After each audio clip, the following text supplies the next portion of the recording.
Hi, നമുക്ക് chess പഠിക്കാം എന്നുള്ളൊരു ക്ലാസ്സാണ് ഇവിടെ തുടങ്ങുന്നത്. ആദ്യം വലിയ വളച്ചുകെട്ടൊന്നുമില്ലാതെ നമുക്ക് ചെസ്സ് കളി എങ്ങനെ പഠിക്കാം എന്നുള്ളതിലേക്ക് കിടക്കാം. ഇവിടെ ചെസ്സ് ബോർഡാണ് വെച്ചിരിക്കുന്നത്. ചെസ്സ് ബോർഡ് മൊത്തം 64 കളമാണുള്ളത്. 64 കളത്തിൽ 32 കളത്തിൽ 32 കളത്തിൽ കരുക്കളുണ്ടാകും. ഈ കരുക്കൾ പിന്നെ 32 കറുത്ത കളവും 32 വെളുത്ത കളവുമാണ് ഉള്ളത്. ഇതിൽ ഈ ആദ്യം വെക്കുകയാണെങ്കിൽ ഇത് തേരാണ്. ഈ തേര് വലതുവശത്തായിട്ട് ഇങ്ങനെ ബോർഡ് വെക്കുമ്പം വലതുവശം വെള്ളക്കളവായിട്ട് വേണം വരാൻ. വലതുവശത്ത് വെള്ളക്കളമായിട്ട് വേണം. അപ്പുറം ഇപ്പുറവും തേര് വെക്കാം. അതേപോലെ തന്നെ എതിരാളിയുടെ വലതുവശവും വെള്ളക്കളമാണ് വരേണ്ടത്. ഇതിൻ്റെ അപ്പുറവും ഇപ്പുറവും തേര് വെക്കാം. കുറേശ്ശെങ്കിലും അറിയുമായിരിക്കും നിങ്ങൾക്ക്. ഇത് കഴിഞ്ഞാൽ അതിൻ്റെ ഇപ്പുറം കുതിരയാണ് വെക്കേണ്ടത്. തേരിൻ്റെ അടുത്ത് കുതിരയാണ് വെക്കേണ്ടത്. രണ്ടുപേരും കുതിരയാണ് വെക്കേണ്ടത്. അപ്പുറവും ഇപ്പുറവും എല്ലാ കരുക്കളും അതിങ്ങനെ നേരെ വരണം. ഇവിടെ കുതിരയെ വെച്ചു. കുതിര കഴിഞ്ഞാൽ പിന്നെ ആനയാണ് വെക്കേണ്ടത്. ആന വെള്ളക്കരു ഇവിടെ അപ്പുറം ഇപ്പുറം ആനയെ വെച്ചു. ഇതേ കാണുന്ന പോലെ എതിരാളി അവിടെ അതിൻ്റെ അടുത്ത് ഇതാണ് വെക്കേണ്ടത്. പിന്നെ വരുന്നത് രാജാവ്. പിന്നെ കുരിശ് പോലെയുള്ള ഇതാണ് രാജാവ്. വെളുത്ത രാജാവ് കറുത്ത കളത്തിലാണ് വെക്കേണ്ടത്. കറുത്ത രാജാവ് വെളുത്ത കളത്തിലും. രാജാവും നേരെ. പിന്നെ അത് കഴിഞ്ഞ് മന്ത്രിയാണ്. രാജാവും മന്ത്രി. അതേപോലെ തന്നെ അതിൻ്റെ എതിരായിട്ടാണ് ഇതിങ്ങനെ വെക്കുന്നത്. പിന്നെ കാലാൾപ്പടയാണ്. ആൾക്കാരായിട്ട് മുമ്പിൽ കൂടി എല്ലാ കളത്തിലും 8 ആളുണ്ടാവും. 8 ആൾ കറുപ്പും 8 ആൾ വെളുപ്പും എല്ലാം 8 കളത്തിലും നിരത്തി വയ്ക്കുക. നിരത്തി വെച്ച് കഴിഞ്ഞ് അപ്പുറവും അതേപോലെ വയ്ക്കുക. അതേപോലെ വയ്ക്കുക. ഇപ്പോൾ എല്ലാ കളത്തിലും കരുക്കളായി കഴിഞ്ഞു. ഇനി ഇവർ യുദ്ധം തുടങ്ങുകയാണ്.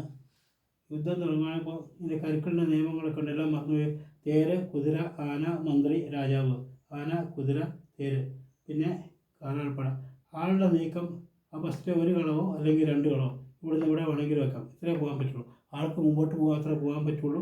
പുറകോട്ട് ഇറങ്ങാൻ പറ്റില്ല. ഇവിടെ ഇരിക്കുന്ന ഒരാൾക്ക് കറുത്ത കളത്തിൽ വരുന്ന കരുവിനെ വെട്ടിയെടുക്കാം. അല്ലെങ്കിൽ ഇവിടെ വയ്ക്കാം.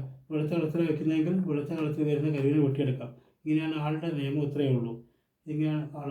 പിന്നെ ഇതിങ്ങനെ തുറന്നാൽ മാത്രമേ ആനയ്ക്ക് പോകാൻ പറ്റുള്ളൂ. ആന വെളുത്ത കളത്തിൽ കൂടി മാത്രമേ പോവുകയുള്ളൂ. ഇങ്ങനെ അങ്ങോട്ടും മുമ്പോട്ടും പുറകോട്ടും സൈഡിലേക്കൊക്കെ വെള്ളക്കളത്തിൽ കൂടി മാത്രം വെളുത്ത ആനയ്ക്ക് പോകാം. കറുത്ത കളത്തിൽ കൂടി പോകണമെങ്കിൽ വേറെ ആനയുണ്ട്. പക്ഷേ അതവിടെ തുറന്നെങ്കിൽ മാത്രമേ തുറന്നു കൊടുക്കാം. ഇങ്ങനെ കറുത്ത കളത്തിൽ കൂടിയോ ഇങ്ങോട്ടോ ഇങ്ങനെയൊക്കെ പോയിട്ട് എങ്ങനെ വേണമെങ്കിലും കറുത്ത കളത്തിൽ കൂടി പോകാൻ ഒരു കറുത്ത കളത്തിലെ ആന ഉണ്ടാവും. ആനയുടെ നീക്കം അങ്ങനെയാണ്. കുതിര ഇവിടെ ഇരിക്കുന്ന ഒരു കുതിരയ്ക്ക് ഇങ്ങനെ L ഷേപ്പിൽ കറുത്ത കളത്തിലിരിക്കുന്ന കുതിര വെളുത്ത കളത്തിൽ ചാടും. ഇങ്ങനെ 8 കളത്തിൽ കൂടി ഇരിക്കുന്ന ഒരു കുതിരയ്ക്ക് ചാടാം. 8 കളമാണ് ഇവിടെ ഇരിക്കുന്ന ഒരു കുതിരയ്ക്ക് ചാടാനുള്ളത്. അതിന് തടസ്സങ്ങളൊന്നും ബാധകമല്ല.